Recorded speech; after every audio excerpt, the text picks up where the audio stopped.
one of the biggest questions being talked about in the research space, which is, should you credit ChatGPT as an author in your research paper? So little disclaimer, sorry if it don't sound amazing, I'm still recovering from a cold, but I thought this question is really important. I needed to share to you to give you a better understanding and have the pros and cons, or the for and against arguments as to should you credit ChatGPT as an author, what are the kind of publishers saying, what are the scholars saying, so then you can make an informed decision if you are using ChatGPT in any way related to your paper. So hopefully this video is useful. So as we've talked about, so many people are using ChatGPT as a source of help when writing their papers, both for review papers, research articles, either to help summarize something or to find key points and from different papers and putting it as part of their introduction. Whatever it is, people are using ChatGPT in some capacity. So the question then naturally arises, because we've seen all across the internet, you can see over here, I put these links in the video description down below, some people are already citing ChatGPT as an author. Is it true? Should we be doing it? Is it stupid? Is it absurd? Is it silly? These are words that some of the research community have used. So I thought, let me do some homework, let me look at the pros and cons of what people are saying, so then you can have a look at, right, I feel I should or should not credit ChatGPT as an author. So I've broken this video down into kind of the for, and then also there's actually quite a lot of against arguments for why we should not use ChatGPT. So why should we use it? What are the four arguments? Let's go talk about that. So believe it or not, publishers like Taylor and Francis are actually reviewing their policy as to how authors use certain tools, especially large language models, also known as LLMs. And it's this notion of, a lot of people are saying for the for argument, that ChatGPT is providing intellectual usage, it's providing intellectual value, it's giving intellectual discussions and points that are worth being credited as a author. And throughout the blogs, the tweets, the news articles, the even papers that you can see over here, this was kind of the running theme, that they thought, and a lot of authors were of this opinion, and this is kind of the best way to look at it, of the opinion that what they were inputting into ChatGPT and what ChatGPT was kind of spewing out in a good way, that output was of intellectual value worth being credited for. So that's where a lot of people who are using ChatGPT and are citing and then are crediting ChatGPT have that framework. I personally don't agree, and I'll talk about that towards the end of the video as to why I have a problem with that. If you're looking at intellectual kind of value from a certain tool, we'll get onto that in a second. So that was generally the for argument. Now here's the against argument of why you should not credit ChatGPT as a author on a research paper. So one of the publishers, if not the biggest publisher, which is Springer Nature, came out and said that they do not approve and will not be allowing ChatGPT to be credited as an author. One of the key kind of points I made, which really resonated with me, which I do agree on, and I'll talk about a bit more towards the end of the video, is that an attribution of authorship carries with it accountability for the work, which cannot be effectively applied to large language models. So what this kind of says in a nutshell is that ChatGPT can't take the responsibilities of what a traditional author has. It's far than just giving input to the paper. You have to take accountability and responsibility about what you are actually putting in. Now, to hit this point a bit harder, Matt Hutchinson and Research Integrity Manager actually put this really eloquent statement together. He said, there are two things here: the capacity to agree to be a co-author and to take responsibility for the study and the input you are putting in. And it's really that second part on which the idea of giving AI tools as a co-author really hits a roadblock. So what he's talking about here is that ChatGPT itself hasn't agreed to be an author on the paper. Normally we give consent, we give our approval that we are happy to be an author on the paper. And then, as I mentioned before from the Springer Nature point, it's taking responsibility for the input it's giving. Imagine you now had an issue with a paper, you go and challenge it at a conference, or you go speak to the author. What are you going to do now? Just type in that you're unhappy with ChatGPT?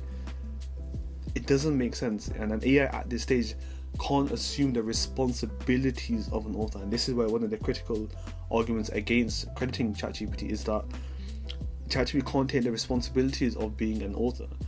Being able to defend your work, being able to amend things, being able to then talk and defend your work.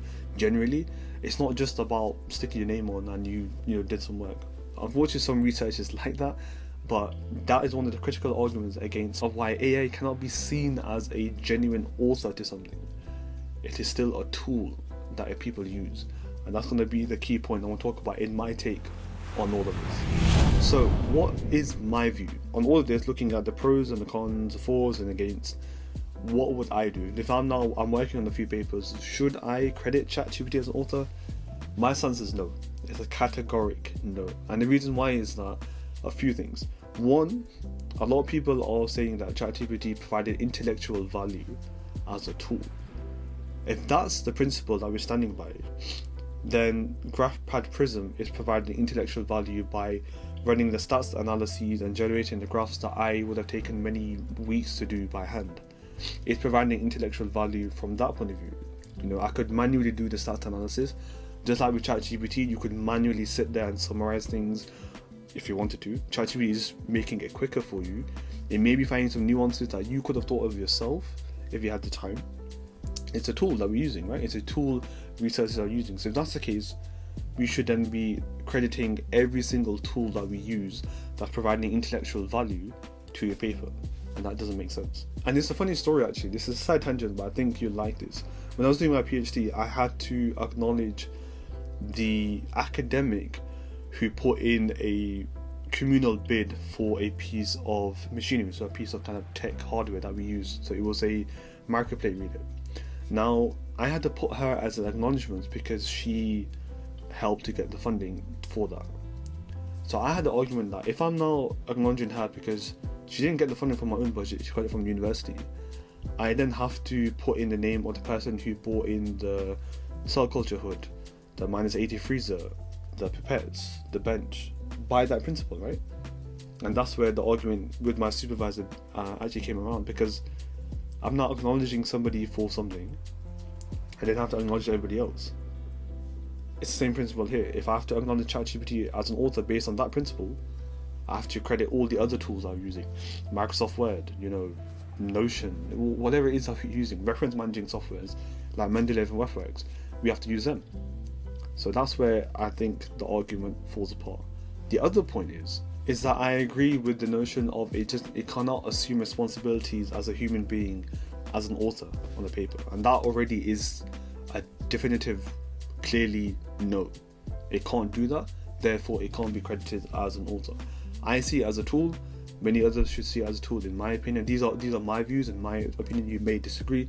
If you do, let me know in the comment section below. But I think the vast majority of researchers and publishers are not keen on ChatGPT being credited as a genuine author on a paper. It should be talked about as, in maybe acknowledgements that ChatGPT and other AI softwares were used to push or advance the progress of this paper in X, Y, and Z. Just like Springer Nature and Taylor Francis Online talked about being more transparent with the tools that you use, that's fine.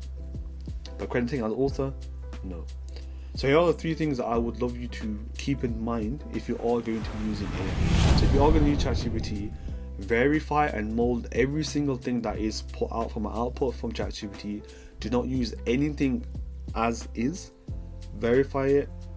Make sure it's backed by references. Make sure you've proofread it. Make sure you've fact checked it, and then use portions of it and mold it towards your style of writing in your paper or in your thesis.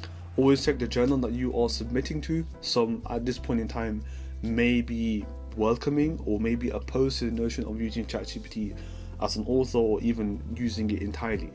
If you're going to be transparent about your work, so be careful about your uses and extensive uses, because if it gets flagged up by plagiarism, you're going to be in all sorts of trouble if you haven't done the first point. So bear in mind. And lastly, bigger organizations like the research councils and governments need to come in and look at a standardized policy or standardized approach of fair use of AI in this kind of scholarly communications, to have a umbrella kind of level and procedures in place and transparencies in place, kind of rulings about how authors use ChatGPT to aid in writing their papers. So let me know if you've got any thoughts about what should be a standardized statement for that. And maybe we can put something together to share about maybe ChatGPT should be utilized like this, and if people are using it like this, these are what should happen, or this is what should happen. I think it's worth doing because the AI is not going anywhere.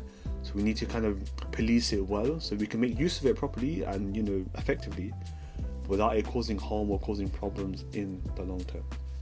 Hope you found this video useful. Do let me know if you did. Do like this video if you can help it to get to more people. And if you have not subscribed, we are very close to 1,000 subscribers, which is pretty amazing. While I go and recover now, because my voice is slowly dissipating again, hopefully we'll be at that club very soon, and then I can help. It will genuinely help me to write more videos and script more videos and then shoot more videos of value.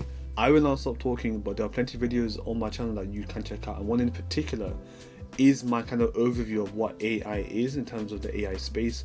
And there's another video here of where I talk about, can ChatGPT actually write a research paper? Those videos over here, you can check them out, and I shall see you in the next one. Take care.